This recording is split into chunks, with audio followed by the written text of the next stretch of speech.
The beginning of today, I thought I would do a little bit of review and a little bit of encouraging and a little bit of challenging. How's that sound?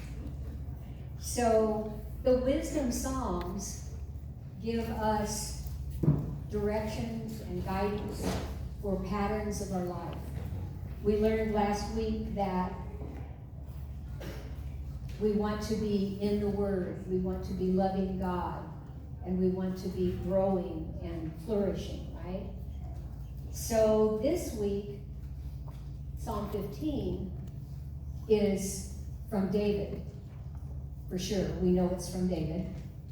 And I was thinking about David's life and Psalm 15 and what the occasion of the writing is. A lot of times it will tell you when he wrote it, and some scripture in Samuel referring to it, but there wasn't a specific referral to it.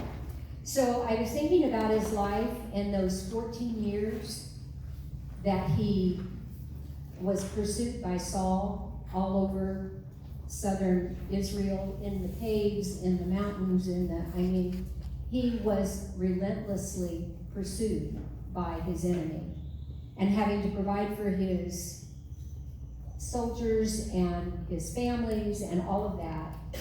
And I know that he became discouraged. So when you see a psalm like this where he's crying out to the Lord, that's usually when it is. Some event has happened. And some people think that this psalm was written after, and it's in 2 Samuel 6, when they found the ark has been in the Philistines' hands, and they've gotten it back, and they're rejoicing, and they're going to take it down to Jerusalem, and they're carrying it, and they go to set it down, and it starts to tip, and Uzzah goes, "No," and he touches it, and God strikes him dead, because you're not to touch the Ark of the Covenant. And I can't even imagine how David grieved for that man. And that's where I thought it did tie in that God, who does qualify for living in your sanctuary? So that's that big question at the beginning. Who can dwell in the tent of the Lord? So I know he knew the answer,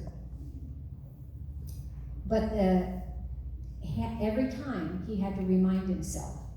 So he goes through these things to remind himself. And Psalm 1 reminded us of living and loving God and feeding ourselves constantly, day and night. And that's in the Shema. And we talked about that at the very beginning, sitting. When you preach it when you're sitting, you preach it when you're standing, you preach it when you're lying down, and when you rise up, right, to your children. So this time, if you go on to verse 17 in the Shema, then he says practically the same thing that Psalm 15 says. I was struck by the comparison again. So verse 17 starts out, "You shall diligently keep the commandments of the Lord your God and his testimonies and his statutes which he's commanded you." Verse 18, "And you shall do what is right and good." Almost a direct repeat in Psalm 15. "That it may go well with you, and that you may go in and take possession of the land." And verse 24 says, "And the Lord commanded us to do all these statutes, to fear the Lord for our good always, that he might preserve us alive as we are today." Verse 25, "And it will be righteousness for us if we are careful to do this commandment before the Lord our God as he commanded us."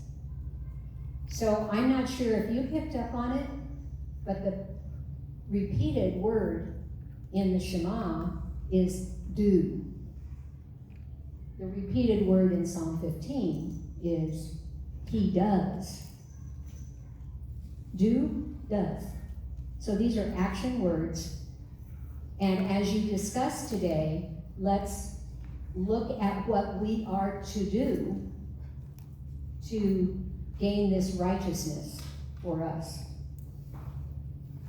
I took this out of a commentary, but I love the way it's stated. Obedience to God, to God's revealed will. Obedience reveals God's will. And that's the key. So let's dig into our discussions, discover what everybody learned, share it, so that we all come out of here knowing more about God, being challenged to do, and do what is right in the Lord's eyes, so that we are, through Christ, don't take me wrong, proclaimed righteous. Last week, Jen set on trust. I set on loving God. And this week, let's sit on obedience. Go for it.